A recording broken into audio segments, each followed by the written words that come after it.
And welcome to our Tuesday night fireside chat with Gehenna Gaming on our Gehenna Gaming Twitch channel. Tonight, I have the very wonderful pleasure of introducing one of our favorite team members. I myself am Def Malkavian, uh, otherwise known as Rick, which is the name some humans gave me. Beside these favorite humans, it said I was a Malkavian, and we just kind of went with it. But tonight, my lovely co-host is Nick Francia, aka Nobleman Nick, on our Gehenna Gaming Discord and Twitter.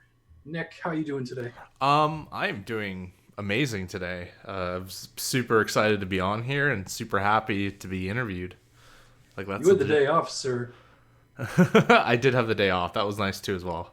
Yeah, everything's coming up aces for Nick over here. So before we get started, there are two topics for tonight. We're going to be interviewing Nick, and then we're going to be talking about running games for kids of all ages, whether it's ages 5, ages 9, ages 12 and up, like some of the games say that is preferred. You don't always have that option. Sometimes you get little kids or people who are friends and family who are like, hey, what is this? Do you think they'd be interested? And you might be in the seat sometime where you're running games for people who are a little more chaotic than some of the chaotic adults we already have. So those are our topics. But before we get too far into them, Nick, do you know of any special announcements or news that has happened in the last week that you would like to bring up? Hmm. Okay, I don't know if this is regards to something I should know. I do forget. Let's see what's going on next week. For me anyway, next Tuesday we will be returning with the deep dive. Me and Wes are going to be finishing that out and talking about Alien RPG. Uh, I believe Very cool. not this Saturday, but next Saturday you guys will be doing Cult, right? Yes, we will be doing Cult. I think we're going to be playing another game, which is going to Kickstarter soon, which I'm very excited about. I don't know how much we can announce on that yet, but it's going to be Yes. cool. Are you playing? I don't know. Who knows at this point? Well, if you're interested, I hope so. I think we can have 4 people, so uh, by all Okay. means, reserve your seat. I look forward Uh, to it. yeah, in World of Darkness news, they did announce that Bloodlines, I think, is coming out 2021 Oh yeah, they delayed it. release date. Probably for the best in this pandemic, honestly. Yeah, it puts a lot of strain on everyone, development side and everything else. And as much as we could really use another piece of entertainment to keep us entertained while we're in quarantine zone, we want a quality product to make sure that it's the best this can be at launch. So that's great. Take your time. They have already spoiled us with a number of other new announcements as far as a Wraith game, 2 werewolf games, all kinds of stuff. Shadows of New York is still coming out this year, so we got that to look I forward was just to. about to say, yeah, like Shadows of New York is definitely still coming out, which is nice. And I have a feeling that Swan Song is going to be out a little bit sooner than we expect. I don't like that's not any insider information. That's just me. Did they give a release date as you take a trip to the water? Let me see. I don't believe so. I don't think they did, but Yeah, it'd be cool if they did. It's the well, it's not. It's White Wolf's property, but it's not. It's people that made the council that's making that. So yeah, and I've never saw the council before they had announced this game. And going back and looking at that studio's work, it looks super political, awesome, great art style. oh yeah, Big Ben. Yeah, it looks good. And I think they're all pretty close. From what I know and read about it, they're kind of a relatively small team, Mm, which would usually be cause for concern. But it's awesome during the pandemic because what that generally means is they all kind of know each other, so right, they're all right with working together anyway.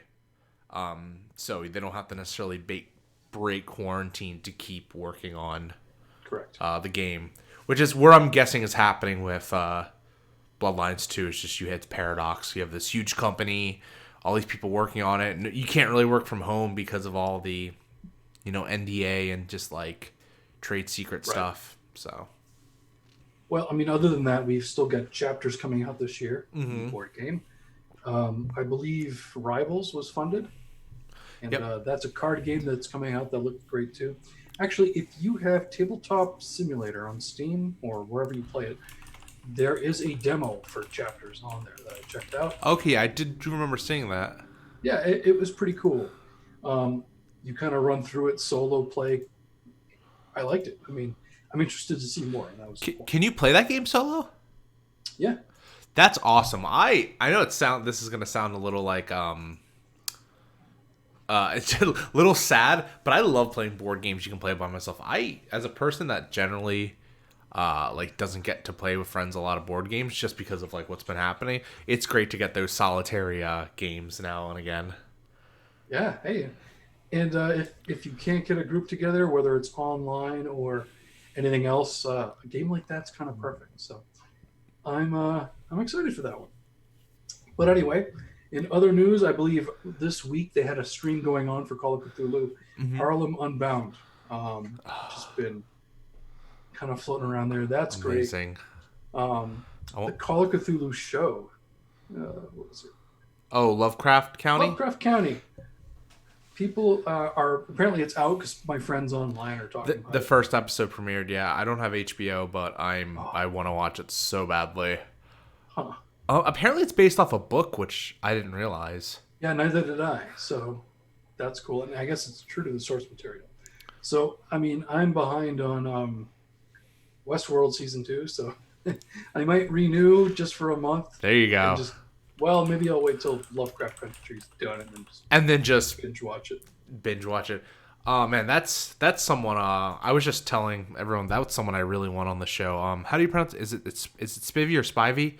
Chris Spivey, I think. Chris Spivey. He's amazing. I was listening to his interview on Darker Days Radio last week, or not even like Monday, and I was like, this guy has so much information to give. I would love, get in a room with him and pick his brain, just this thought process. Maybe have him on sometime. And if you've got questions, we'll have you on the other side of the interview seat. Oh snap! That would be amazing. I don't feel like I'm cultured or learned enough to probably have that interview, but I do appreciate it. So that's the news in Cthulhu world. I did see on a local store here where I'm from in New Hampshire, Diversity Gaming had a Dark Ages Call of Cthulhu that I hadn't seen before. Apparently, our resident Call of Cthulhu expert, Ravnos, says that book is great. So I love me some Dark Ages adventures. I might pick that up. I did not. I'm looking at it now. Oh, wow. It came out back in February. Really? This year? Of this year, yeah. So it's a fairly new book. That's awesome. That's probably why I didn't know about it. that in stores have been closed. It's pretty much yeah. Well, you run a mean Dark Ages game, so I think this would be perfect for you. Get the unholy trinity going on. So there have been some cult streams as well. I don't remember the name of it, but there's a new one out. So things are good in the tabletop role-playing world in regards to horror. And of course, you can catch some of our streams here for horror and games of interesting comedy and romance like Monster Hearts here on our channel. But I think that's all the news we have for this week, other than Onyx Path has put out a request for people who are interested in writing for their projects. You can send in a submission. I believe you might be working for Danielle, who's a great asset over there, wonderful person to work with and for. So if you are interested in getting those writing chops satiated, send in your pork chop resume or writing sample and see if you can get in on one of the many irons they have in the fire. I took a look at their Monday meeting notes and I was like, how many games are they really going to develop at the same time? Oh man, Onyx Path is they're good at just keeping a good pace and just always being busy. And Onyx Path, if you're watching this, I might have applied, so let a boy know. Good for you. I'm thinking about it. We'll see. You'll be great for it.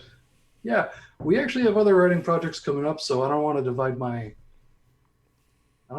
too much, but we'll see. Yeah, I like them and their team. So I have to keep a muzzle on right now. Yeah, because I don't want to accidentally spoil stuff. Don't ruin the NDA. No. Okay, so Mr. Nick Francia, we met you Yeah, Mr. Rick. We met you in PAX Unplugged. PAX Unplugged, Philadelphia, Pennsylvania, this December. You and a bunch of other amazing people that we've added to our community. How many games did you play in that weekend? Let's see. Honestly, not a lot because I went to a lot of the panels and did a shit ton Cool. of shopping. I played in Bluebeard's Bride, which I'm gonna specifically look up this GM's name because he was amazing. He was a Honest, magpie then. yes. Yeah. He was in the Magpie booth. He actually has. Oh my god, I cannot believe I'm not gonna. I probably bet him because I know our friend Kate Bishop, who you can follow at Blue Stocking. I'm not even gonna attempt Twitter. to butcher his name because it's gonna happen. But I'll drop a A link. link for his Twitter at the end. He wrote for this he also wrote for this anthology in games called like Sugar and Honey. It's like a sex game anthology. Like it's all tabletop games around about sex and relationships. Okay. He had a really cool showcase about that. I didn't get to see it, but I actually saw the anthology on sale somewhere, and I was like, oh, that's awesome that came out. He actually wrote one of the games. Well, he did Bluebeard's Bride, which amazing, really like hardcore game to like just get into. It's like feminist horror about the Bluebeard show. Yeah, definitely check that out. He brought that game to life and probably one of the best experiences I had at PAX Unplugged.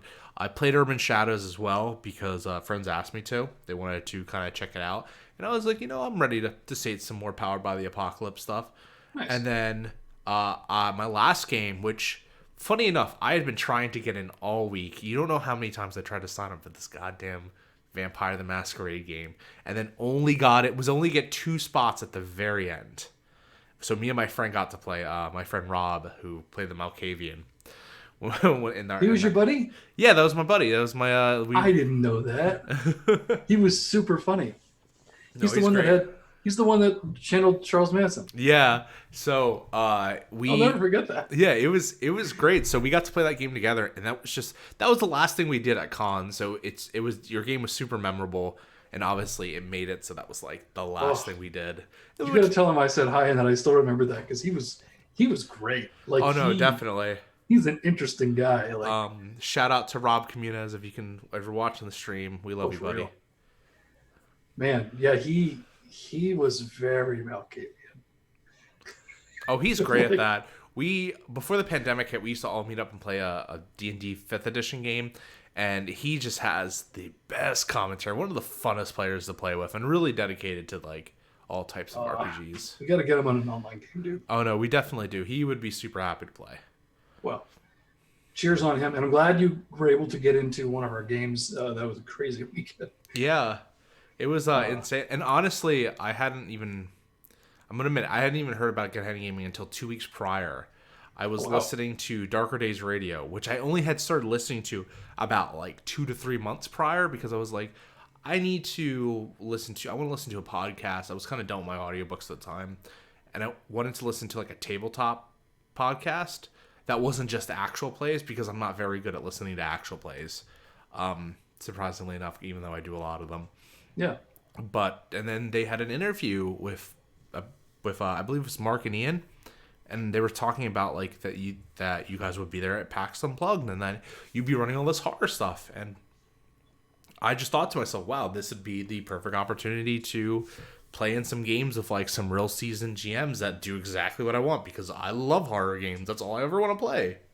Good, because I want to ask you questions about your love for horror games. Oh, okay. But we'll get to the personal questions first. Mm-hmm. Horror stuff later. Let's find out who this guy really is. The man behind the beard.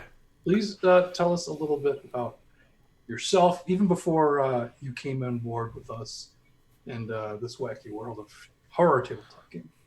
All right. Well, my name is Nick Francia. I am 27 years old, sadly, 3 years until the big one. I'm currently living in Philadelphia, Pennsylvania, which is my hometown. I went to college out in Arizona and preferably Tempe. Yeah, I wanted to see new sights and good for you.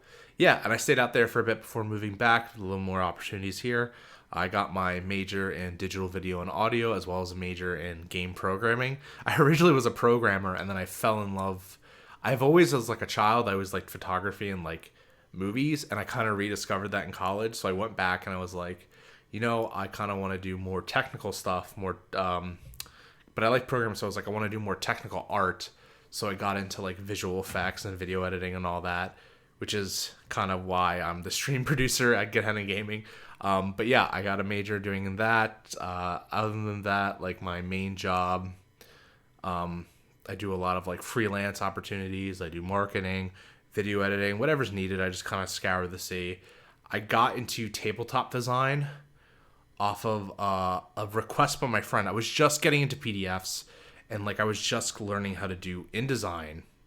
I'm sorry if I'm going off into a tangent here. That's not it. This is you time. Yeah, this is just me telling my little backstory.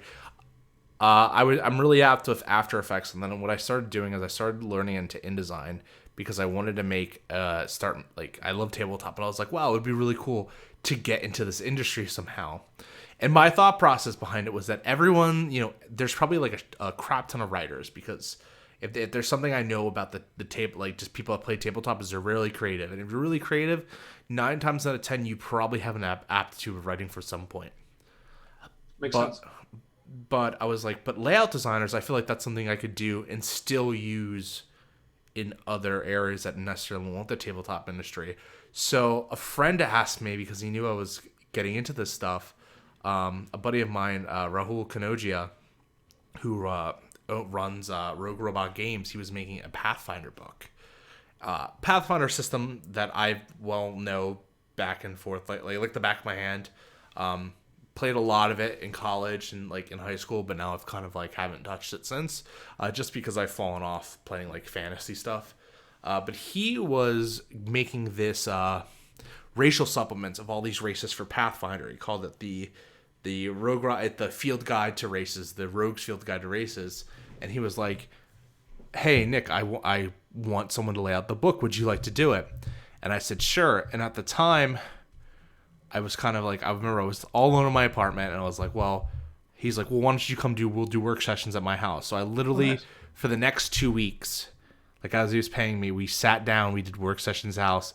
And because he didn't have InDesign, and I wasn't really great with it at the time, I did the whole thing in Microsoft Word. The whole PDF. Yeah.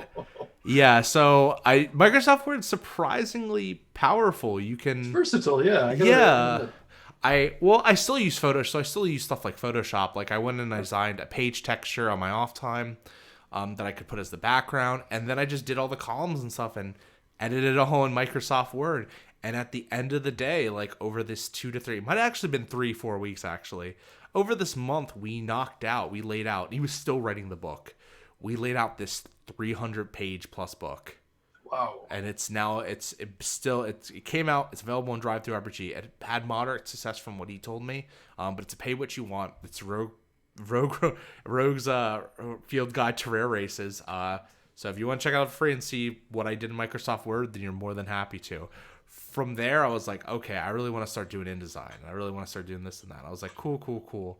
So I started doing more InDesign. And then another friend named Eric Price, shout out to Eric Price, one of the best GMs I know, and so dedicated to the industry, him and his buddies, they legitimately bought a house together to make a tabletop company called Your Games. Oh, wow, you found it. Awesome. Help a friend, you know what I mean? Yeah. So he was like, hey, we're making this system. At the time, it was called Shards. I think now it's called Rules of Creation. But they were making this really cool concept. And they were like, hey, we would pay you to do this design, this like layout. And I said, sure. And it was the first time I was using InDesign. And I laid out like a test manuscript for them, just like, it's just like a field book, like something that wouldn't come out that they could see, just like random pictures I would just take off the internet and whatnot, just to show them the feel. And from there, like getting into InDesign over Microsoft Word was such this big improvement. And I was like, wow, I'm really good at this. And people were looking and being like, I'm really good at this as well. And hey, Chlordoc, yeah, I know that dude. That's my buddy Kelsey. And he also knows Rahul. He's a local legend around my college. Awesome. Yeah, and then I really have to give it to those two people, Eric and Rahul, for kind of giving me I don't want to be like giving me my start, but like they were the ones that kind of were like, that enabled me to get better at this. And then I kept getting more and more into tabletop. I was like, when I heard about Gehenna Gaming, and then you know I talked to Mark, and I was like, you know, we're looking for people to be game masters. Like, all right, I'll join the server. And I was like, I'm gonna get in with this group because I think this group is awesome, and I think this is, yeah. And rest is history. But that's kind of a short, annotated, kind of rough around the edges version. I'm sure there's more. There's a lot I missed, but That's okay. You know, it's really cool to hear that you got your start. Kind of, you hit the ground running, right? You end up working for 2 projects. You got paid, which is great, because a lot of times it's just like, you want to test the waters. Okay, intern, you know, show us some stuff. You kind of just dove right into it, which is really cool to hear. Mm-hmm. It's nice because I feel like validated. I feel like I've actually done like professional work because I got paid for it, and it's out and it's selling. So yeah. You can put that on a resume, right? Oh yeah, no, definitely. So that's really cool. How long have you been playing tabletop role-playing games? Ooh, I have been playing since I want to say I was like 12 or 13. So let's see. Awesome. I'm trying to get the exact year. So born 1993, 7 would be 3 would be so 2006 is probably when I started playing. Honestly, it started there. D&D was my first game ever, as for a lot of people. No, wait a minute. I started getting into tabletop because I listened to 4th edition had just come out. And actually, before 4th edition came out, it was coming out. And Penny Arcade had just gone on. So everyone knows them as Acquisitions Incorporated now. But that was like their very first podcast they ever did with D&D when they were playing at the beginning of 4th edition. So they were just getting on. I listened to the one shot they did, and I really liked it. And I was like, wow, this is really cool. And then I got into this other podcast called Return to Northmore, and which was also about D&D. It was cool because it was like one part was about building the session, and the second part about what happened when they ran it. So it was really interesting. It was the first kind of hint I got to GMing. Oh, it's cool. Yeah. Behind the screen. Yeah. And I'd never played the game at all. And I was like, I want to get into this. So I ended up buying the 4th edition core rule books, like all 3 of them at once. I remember I was like 13. I was like, Mom, this is what I want for my birthday. It was like, obviously D&D books are expensive. Right. So I got it. And then, of course, I didn't really have anyone. Changed. Yeah, nothing's changed. And then, of course, I didn't really have anyone to play with. Because at that time, D&D was still, for me anyway, because I was just entering high school, it was still kind of like that taboo subject. Right. Like, not taboo as in like there's inherently anything wrong with it, but it was like the nerdy thing to do, and I was 13. I was self-conscious about admitting that I wanted to play Dungeons and Dragons. It cast this like social shadow, at least at the time it did, right? Yeah, at the time. Like now it's like a weird stigma that's supposed to carry around, like the red letter. So scarlet letter, something like that. Yeah, and like now it's a lot better. I'm almost a little jealous now because I'm like, wow, like you can admit you do. Like when I did it, it was not the cool thing to do. But you know what? That's great. That's good for the next generation.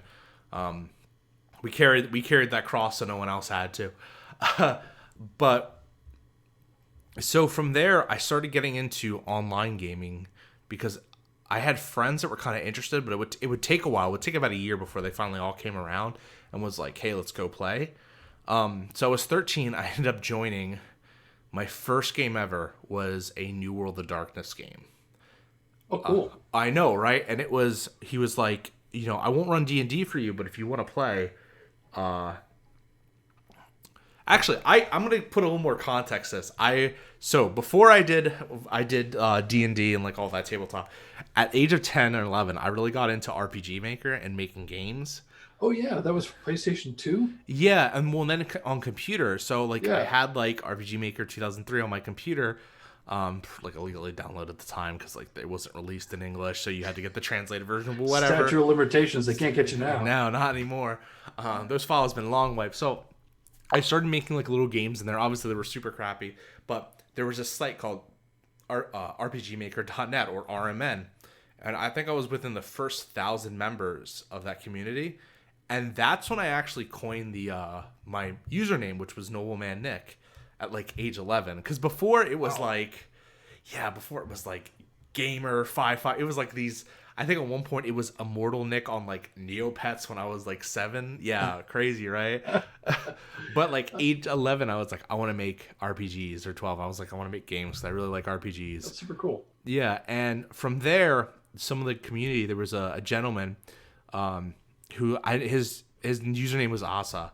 I remember, I'll never forget that. And he brought me in with his friend who wasn't like a gamer, but like he reviewed books and stuff, and so they really like tabletop books. And this other woman who I can't remember her name at the time, but it was funny because like I was like 13 at the time, and like they were like various ages, so like they were like in their 20s or older. So it's really cool to see how like that transcends, and that's kind of was yeah, like I was always the young guy in my group. So I played World of Darkness with them, and it was a Mage the Awakening game, which is why I love Mage, which is why I still want... Drew, if you're watching from Occultist Anonymous, you promised me once you would run a game for me, and I still haven't forgotten that. I might not have hit you up, but I'm still ready for that. And I played Mage the Awakening. That was my first tabletop game. And of course, I made like a self-insert character because I didn't know what it was to make a character, but it was fucking fun. I wanted to be like a necromancer, and I was a necromancer. And played yourself. I did, literally. And then from there, with another group from people RMN, they're like, "Oh, we'll play D&D with you." I was like, "Yes, I finally got this 4th edition books ready." And they're like, "Oh no, we're gonna play 3.5." And here I am, not knowing how to play. Like 3.5 is tough, not knowing how to play the game at all. I played a Scion. I had 4 HP. It was crazy. It was insane. But like the one session we played, it was a lot of fun. And then finally, afterwards, my friends were like, "Hey, we found 3 people, like 3 people in my school that were like, we're down to play." Like we would secret about it. So they were like, "Well, who's gonna run it?" And they're like, "Well, we don't have the books." So I had the books. So I was like, "Oh, I guess I'm running this game." And super railroady like plot that I took off from somewhere, just like a story I wrote because I was like, whatever. I didn't really know how to GM, but didn't know how to play, so it was fine. I ran a DM PC because I wanted to be a part of the party and the DM at the same time. I can still remember my first character's name in Dungeons and Dragons, which was Hadrian Hawkeye, because there was a kid in my class I went to high school with named Hadrian, and like I thought I thought alliteration was cool, and I wasn't even a big comic reader, so I didn't even think about Hawkeye, like the superhero. I was just like, oh, he's in Ranger, so he's gonna be Hawkeye. I think I got it from like Legend of Zelda. Yeah, that's how fucking. Well, I mean, there's been like tons of different Hawkeye characters through pop culture, so it's not too surprising anyway. Yeah, not just Marvel. I'm sorry for rambling. It's all good. This is an interview. So. And then, it kind of started from like there, and that was those like 2 games is what kind of, or 3 games what started everything. And then other than the 4th edition, during my high school time, the game I played the most was I played a Marvel game, and I'm not talking about Marvel's Heroic RPG, which released in like 2000. Is that the book one? Which one? Hulk on the cover? Let me see. It's the Phase Rip system, which it's old. It's like from the 80s or 70s. Yeah, it's called Classic Marvel Forever now. Yeah, no, I had something different. Yeah, this was like a D100 system. It was crazy. That's D100. Damn. Yeah, it was literally called Marvel Superheroes is what it was called, it looks like. And it was this insane system where like you would make a character, and then leveling up was like the most bullshitest way possible. I remember that. It was like crazy to get power, to like get new abilities. But I played that religiously for like 4 years, once a month with this group. And yet again, there was online. Yep. My group was a gentleman, I believe he was 23, and I was like 16 at the time, or 15. A woman I think was in her 30s, a pastor that was in his 30s or 40s, and another person that was like a year younger than me. I can't even remember their names now, but they were real, which is sad because I just can't at this point. I just kind of remember the character names.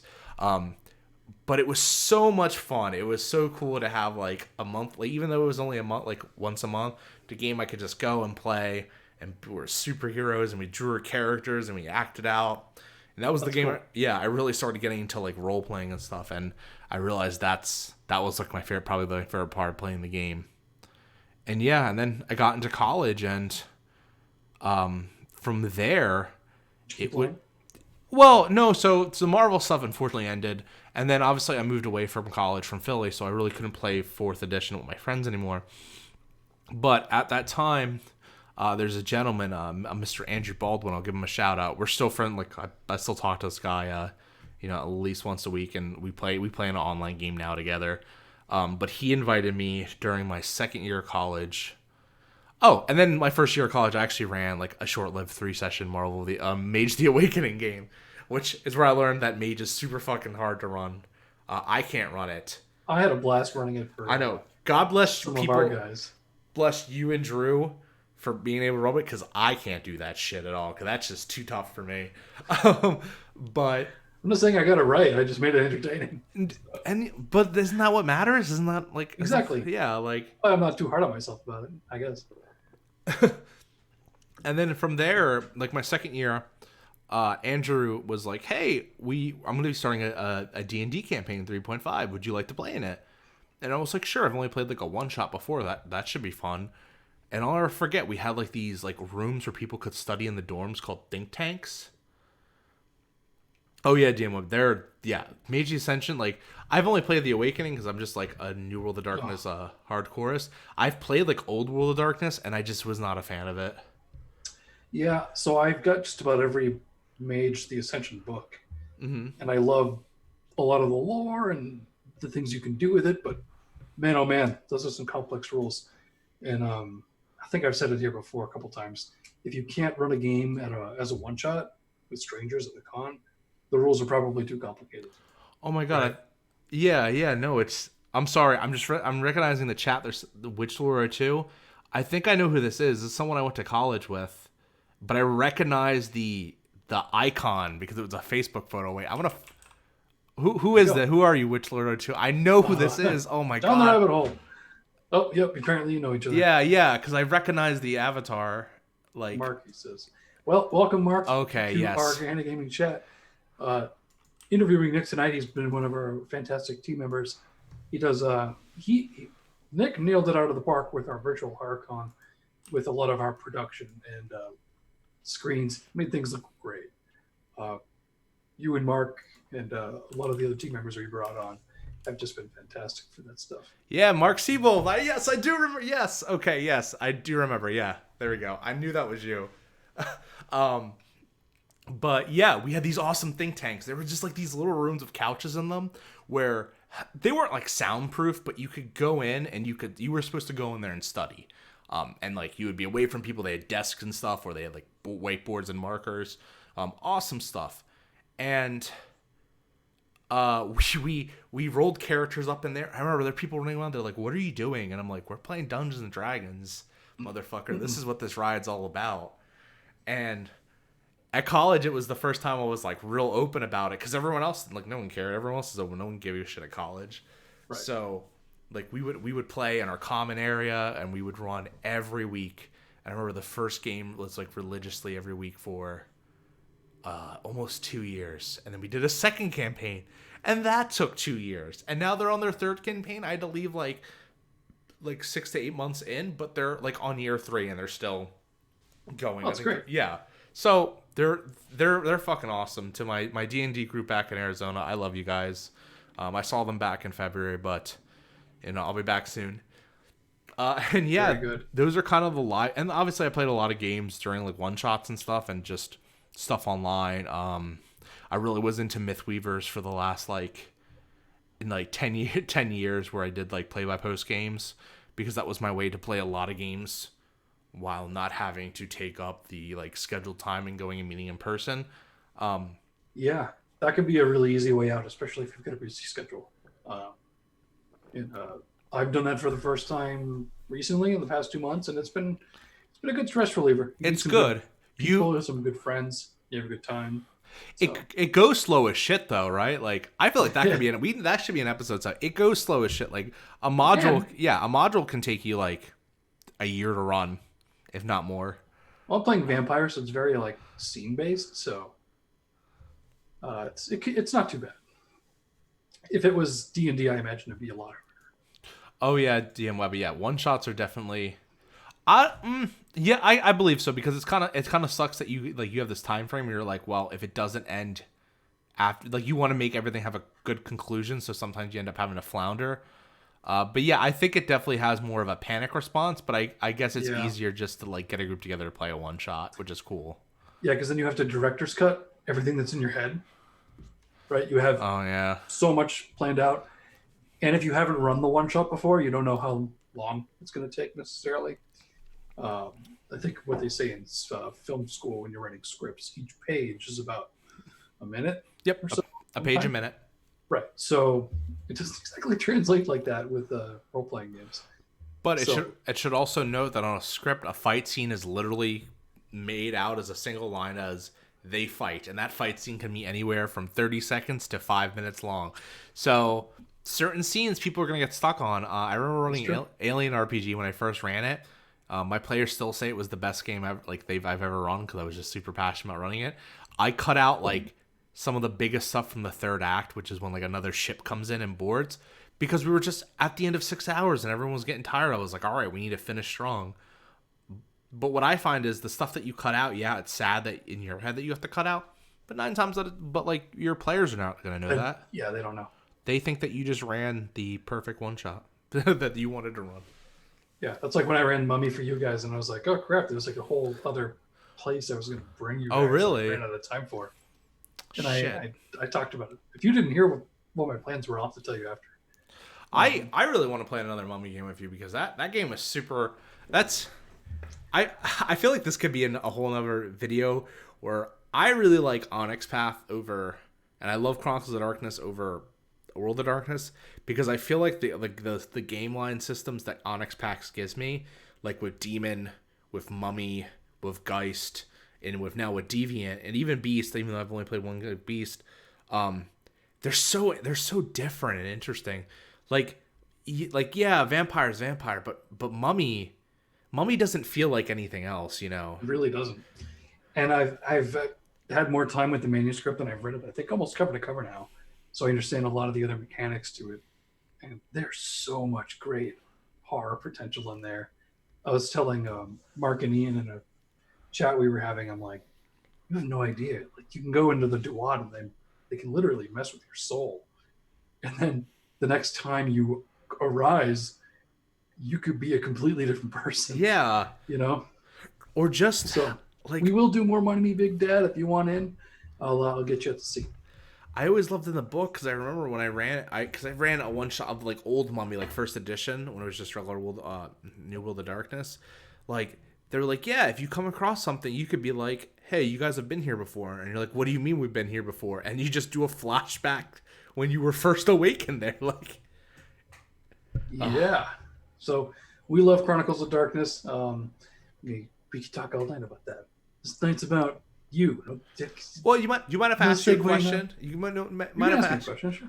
What was your first RPG ever? It was actually Dark Ages Vampire. Really? See, that's Old awesome. World of Darkness. That's cool. I feel like that's like the main. I always find it awesome when I find someone else that like D&D wasn't the first game they played, even though it was the first game I was like exposed to. Like Mage was my first game. Like, that's crazy, right? To be like, I have played like 2 hours of a D&D game that dissolved into two brothers fighting. Oh boy! And never went anywhere. So I've never really played it.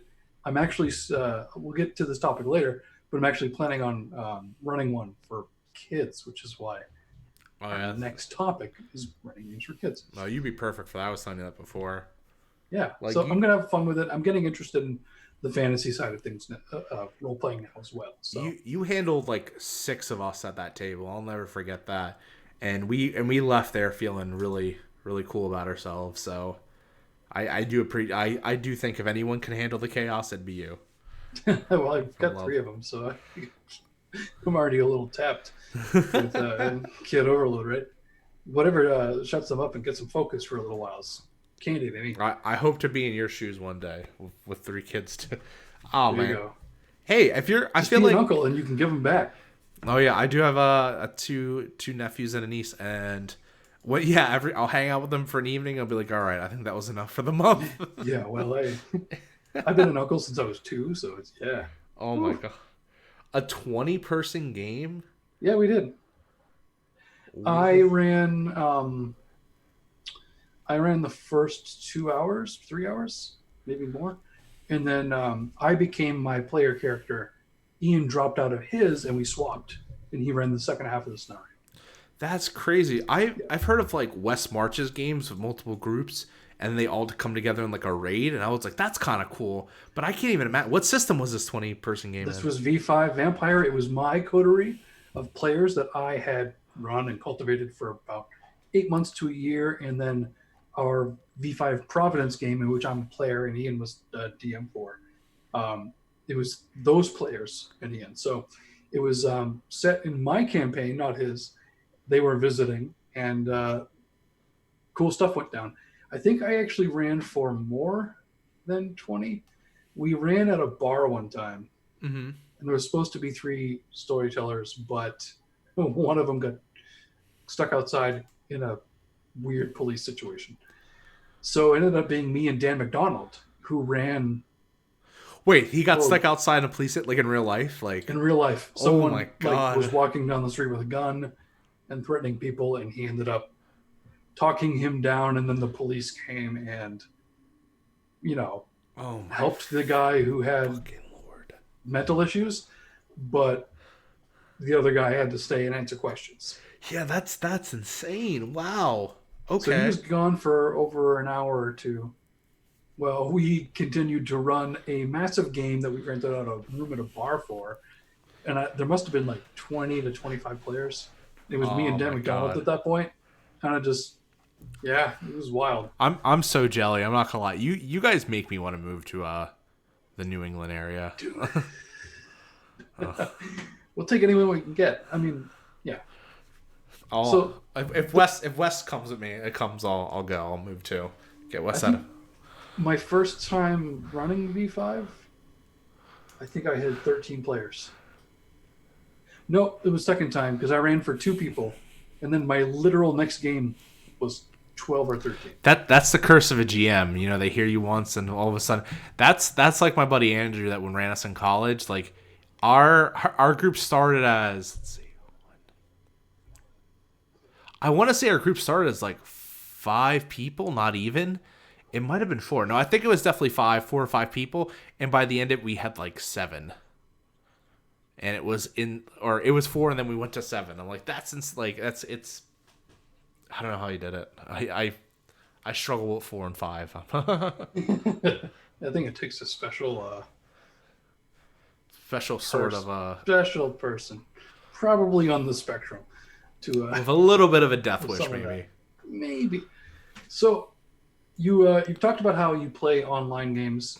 Mm-hmm. You've played in-person games. Do you have a preference? So there's pros and cons of each. Now, I do like playing.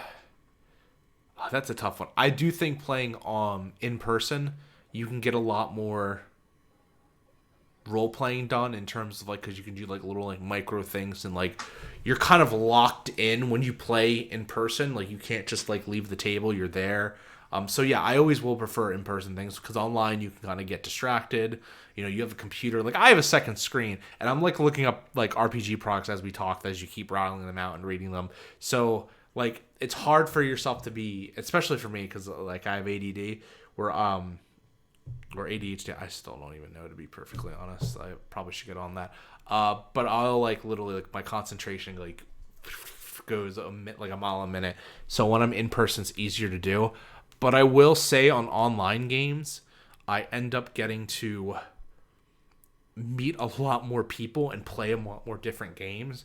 Like yeah, generally, yeah. So if you were to give me like the preference of a one shot, like I would always pick in person. But like over the course of like just in general, I feel like I've done more on online games than I have in person games where I've just really played D&D in person and like certain other systems that I've had to run. Makes sense. Are there other worlds in the tabletop role-playing genre that you would like to explore? Like other systems or?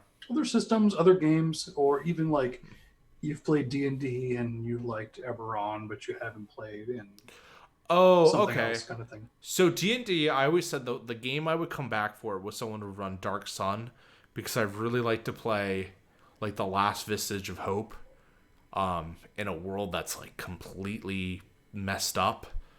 It's Because I almost would, like Scarlands from what I've yeah, understood. because Yep. it's post-apocalyptic D&D, which I think is really cool. I do want to play it. I do tend to go to more modern stuff. I do want to play more post-apocalyptic games, and like in terms of systems I want to try out. I would love to be a player in Alien. I've only been a GM for it, so it's a little bit Oh, different. maybe I'm gonna run Alien at some point, so Oh yeah, definitely for sure. Let me. I actually have a wish list here. Give me a second. A lit like of stuff I would love to play. I did not tell him these interview questions beforehand. No, Everybody, I this is always a wish list he literally keeps because he's adorable. I I really love playing Chronicles of Darkness. So any more games I can get of that, definitely would love to be another mage game. City of Mist, which is Oh, cool. which is made by I believe Son of Oak Games. It's a modified Powered by the Apocalypse, but to 11 with so many much more added mechanics. It is awesome. Kult. I always want to play in more, like Kult. I haven't done it yet, so That's another one I yeah. have yet to run for a stream. So Yes, and it's weird though because I would probably want to not play it on stream because I want like the non-filtered. I don't know. I heard about your guys' Patreon game, and I heard about that too. people were losing limbs and stuff, and I was like, Yeah, man, this is what I need. I definitely am into like I want super horror. That's what I but like I would play another. But yeah, that's kind of like the wish list I yeah. think. I feel like if I were in Cult, I almost want to do it completely. I mean, I have a concept, and I think I'm going to do absolutely no other prep. I'm just going to go right in and run it. And the other two games I really like, I'm always down to play more Monster Hearts. That's actually like a generally one of my favorite games. It's just fun to just No step way. in. Yeah, Yeah, I play in with a group from Gehenna. We actually have like a little subgroup. It's literally the chat is called I've seen that. Us Fuckers Who Play Games and Love George. George is Pauper Prince's dog. Oh, he's a And great dude. yeah, Pauper Prince is amazing. So I play VTM with Matt every week. I'm actually having to. Unfortunately, I can't play this week because I have to fill in for Ian on Thursday for the gaming stream. Right. But I play that every week. That's my VTM 5e game. And then I actually got started with that group playing Monster Hearts with Evelyn, who's emceeing. And now I'm emceeing them through, like every Friday, I MC them through a Monster Hearts season, which we're actually Nice. almost at the end at. So I don't know what's coming on after that. And then the other game that I am going to play that I'm super excited to play is Aid, who is on Gehenna Valley. She is Yeah. running for me, Wes, maybe Kindred, and I forget who other. I think she's looking for two other people right now. Alice is Missing, which just released, Oh, cool. which is an awesome GM-less like game where you don't talk, you just text everyone. Yeah, you're like trying to find your missing friend Alice, and it's oh man, it's that kind of like avant-garde type game that I like can get into. I also miss Waffle House. We don't have any Waffle Houses around here. Can I go off into a Waffle House story really quick? I think So we have an IHOP, maybe like, but it's several cities IHOP away. is shitty. I'm sorry. I wouldn't like I'm not a like huge fan. I'm not a huge fan of IHOP. Denny's is great. Okay, so here's the thing. So right by my college, we have you. If you walk down the street like 10 minutes past the hotel, you get there's a Denny's right there. Denny's only tastes good after midnight, but then sometimes that you go another street down. Yeah, exactly. I'm not even gonna lie to you on that one. You gotta be a little There's sauce a to Waffle House.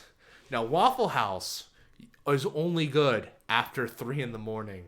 Waffle House is where you go when you have nothing left, but and you're willing to risk it all for some hash browns. Like You I know, don't.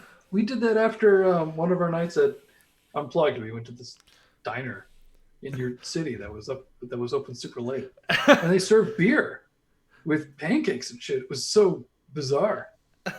Yeah. Yes. Okay. So Clorox has done this great. Sir All Waffle House is next to a strip club. So every time we would go in there at 3 a.m., we would be having breakfast while the strippers were having breakfast, and they were always like a hoot to talk to. They were always funny as shit, and like the weirdest stuff would happen. We would see like junkies and like random people. There'd be fights separate. If you ever see that Vine of the two people fighting at like Waffle House, like that's just a normal occasion for them. Like the people there don't give a shit, but the food's good, so who the fuck cares?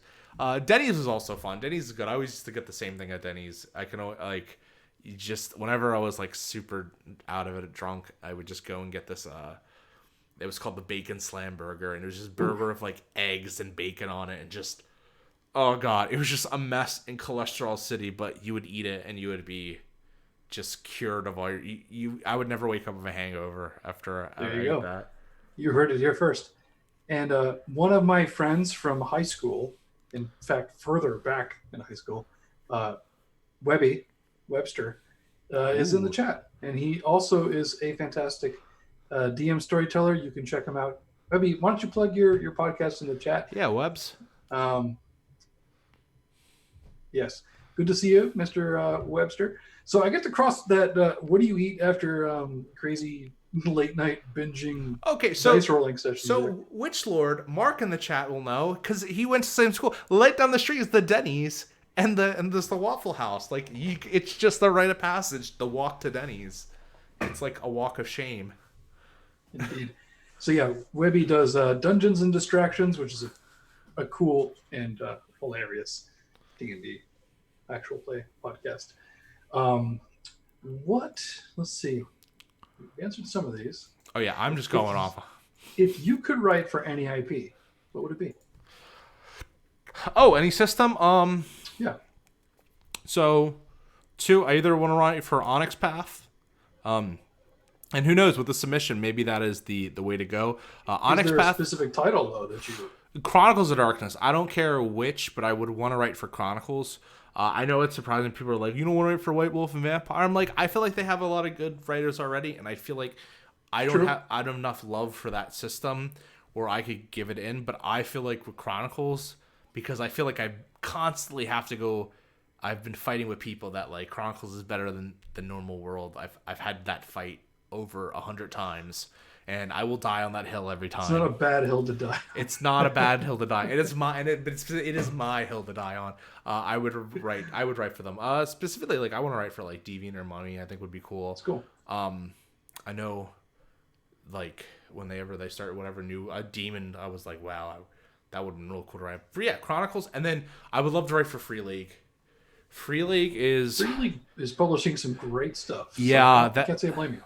That's the company that has quickly skyrocketed like to number one with Onyx Path. Like Onyx Path and Free League, those are my favorite companies of all time in terms of like stuff, because Free League, their books are beautiful, their games are top notch, and they have a lot of like their games are quality, which is good.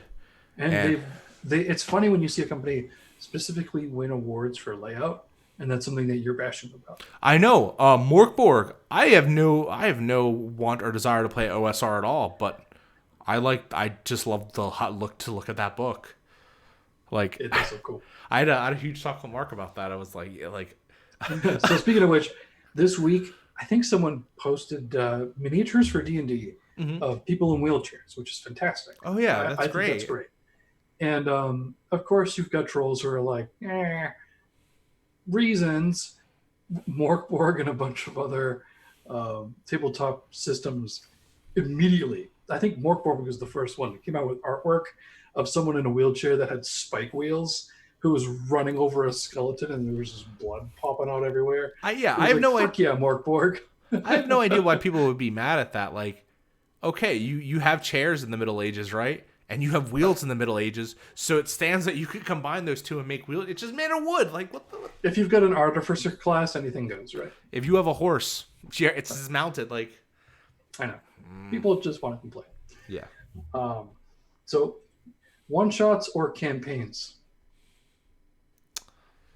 I play a lot more one shots than campaigns because I don't have a great enough schedule. And it allows me to play a lot more games in a lot shorter time. But I would love to play So my answer is one shots, but I would love to play more campaigns of systems I want to actually play. The problem is every time I get asked to do a campaign, it's always like play a D&D campaign, which no fault to Wizards of the Coast or D&D. Like obviously they have a good system. I run a D&D campaign for my friends because they have no one else to run it for them, and so I give it back to them. But if you were to give me like a game I really loved and be like, let's run a campaign in it, I'd be so down. But for now, one shots just because I usually don't get that offer. Makes sense. Do you have a favorite player character that you have filled the role of and would love to maybe get back in the shoes of that character? Like like a specific player character or just like an archetype? Well, I mean, I guess the question's two in one, because if you've loved that character and you decided I want to play that person to get into a different system, then you're kind of taking that archetype with you, right? Yeah. You're wearing the skin in a different world. Okay, so Clorak just said something interesting. So I'll answer both. My favorite player character of all time is probably this dwarf I made for this 3.5 game back in college. Name was Godric Mead Brewer. And it was great just because of the game is it was just a lot of fun. It was just a good group of people. So Clorodoc was like, every time you play D&D, Emily shows up. So in this game, we had this particularly like really charged session, which was actually pretty horrifying, where we were searching this house where like all these people had died, and like we went into the house and we couldn't leave. Like everything outside became like darkness and like empty space. And so we were playing, and the only thing there was this little girl, and the little girl was like, these things came and like took my parents, and the little girl was like, and I don't have it. I was like, well, what? I'm like, Godric's gonna talk to the little girl because he's the bard. Like, this is what he does. He was a bard. Yes, this is gonna go hand in hand with the archetype question. That's like, he was like, okay, well, what's your name? And the little girl's like, I don't have a name. And I was like, what do you mean you don't have a name? He's like, every time I get a name, the bad things show up. So everyone's searching around, like they're searching around like this little water pit and this other stuff, and they're all talking, but nothing's getting done. And I'm looking at my GM Andy, and he's just like sitting there with like the shitty grin on his face. And I look at him, I'm like, okay, obviously Andy, we call him, he wants me to pull the lever. He wants me to pull the trap. Like, this is what he wants me to do. And there's nothing else is gonna get us out of here. Probably something else would, but I don't care. I want to, like, he's obviously very excited for one of us to trip this trap, and I don't want to ruin that from him. So I look at everyone, and they're talking amongst themselves. Remember, this is like a 7-person party, so no one's really paying attention as I'm role-playing this out with Andy, even though he's the DM.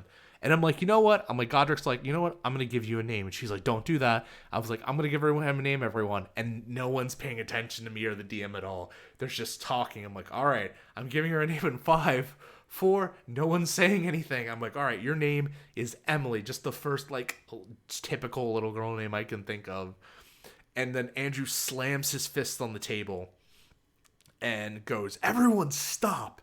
And everyone looks at, he's like, he just gave her a name. And everyone's like, what the fuck? Why didn't you tell us? And I was like, I told all of you for like the last 30 seconds I was going to do this. And all hell broke loose and we got TPK'd. But it was just a dream though, so it was fine. But this little girl would like come back to haunt that character for the rest of the campaign. Not only that, it would haunt the next character I played in the next campaign. She would come back to haunt that character, and then the third character as well. And it was just like, I was like, Andy, I gotta know. As I was leaving, he was like, what's going on? And he was like, you know, that character just haunts Nick Francia. That's just the funny thing about it. Like, see, it's like, really, yeah, so anytime you're in my games, that character's gonna come back because you've cursed yourself in my game. And then, so Godric's my favorite character because of that, and because of just all the memories I made with him as my first like real campaign D&D character. And then in terms of archetypes, I tend to like, I want to be like, I'm the one that plays like the serious like mastermind talk, but I'm not. I play like the goofball and the loose cannon. And I think that's just because of my personality, because it's the natural one to fall back in. Like, characters like Artie, that's pretty typical of me. I mean, when I played the Nosferatu in your game, he was very, like, reserved and not loose cannon. Like, that was kind of different for me, and I liked it. But I generally tend to fall into the, like, let's just pull whatever levers we can and fucking go off in this game, because I feel like that's the most fun we have. So Artie and They Came From Beyond the Grave was so funny. You were channeling like the But Mama said, like from The Waterboy Yeah, and like Mama. Forrest Gump. Oh man, it was so funny. And And I just want to say for everyone, because I know I said this in the server, that they didn't tell me that this game took place in England until we were about to start the stream. And like they had known for the past week and a half I was playing a boy from the South. Like why in South Wales. yeah, no one like it was a Southern boy and everyone's like, yeah, that's cool, Nick. And no one would mention that we were in England. And I was like, That's because it made it better. Oh, that's too funny. Well, in my mummy game, you were a super serious, like, you had this, it was so cool. You had this, like, I'm a serious warrior. He had like, bravado though, like that. Yeah, you could have played like a Klingon and no one would have batted an eye. Oh yeah, but like he was still hammy though. Like that's kind of, maybe not as hammy. You were friendly and boastful. Yeah, so maybe that's the kind of argument. I play friendly and boastful. Why would you tell me, Ian? Fuck off. Yeah, like that was cool. I love playing. Oh my god, I can't even remember his name. That's how dumb I am. But I do remember he was the like totem of the lion, and he was. Oh, yes. Still get your character sheet. Do you still have, what's his name? Take me a minute or two to pull it up. Okay, yeah. Don't worry about it. That's fine. So, sorry, I thought you meant like I have it right in front of me. But yeah, no, that's I do like play, like in my Chicago by Night game. I play La Sombra, which they're supposed to be very kingly and royal and like the like Ventru, but like more cruel. And then my dude's just like kind of this like loose cannon, like I don't give a shit by the rules, but a little bit sadistic. If anything, Vampire lets me play the more villainous characters. I generally don't play villainous characters. Yeah, I can say the same. We should probably take a quick break and then we will get into our second topic. Okay. Before we go, there is a piece of there's some sad news that I'd like to kind of share. I'm posting a link to a friend's personal GoFundMe. She shockingly lost her husband this week, which is horrible. That's horrible. She's got 2 kids, and her husband was the sole provider. Some kind of accident at home. I don't know the details, but my friend Lindsay has posted a GoFundMe. Just wanted to share that for visibility in case anyone can do what they can. I'm sure that family appreciates it. And, you know, we try to help whoever we can. We do charity fundraisers all the time for different people.